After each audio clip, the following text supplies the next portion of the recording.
ஒரு மனிதன் சரியான முறையில பூர்த்தியாக வுதுவ செஞ்சதுக்கு பின்னால இந்த வார்த்தை யாரு சொல்லுவாங்களோ, என்ன வார்த்தை?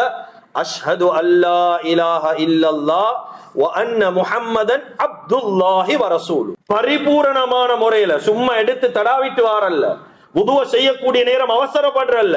எப்படி தொழுக ஒரு இபாதத்தோ வுது ஒரு இபாதத், அந்த வுதுவ பரிபூரணமான முறையில கண்ணியமான முறையில செஞ்சதுக்கு பின்னால யார் இந்த வார்த்தை அஷ்ஹது அல்லா இலாஹ இல்லல்லாஹ் வ அன்ன முஹம்மதன் அப்துல்லாஹி வ ரசூலுஹு, இந்த வார்த்தையை யார் சொல்லுவாங்களோ, நபி ஸல்லல்லாஹு அலைஹி வஸல்லம் அவர்கள் சொன்னாங்க, இல்லா ஃபுதிஹத் லஹு அப்வாபுல் ஜன்னத்தி ஸமானியத்து யதுகுலு மின் ஐஹா ஷா, 8 சொர்க்கத்துடைய வாசலும் அவருக்காக வேண்டி திறக்கப்படும்.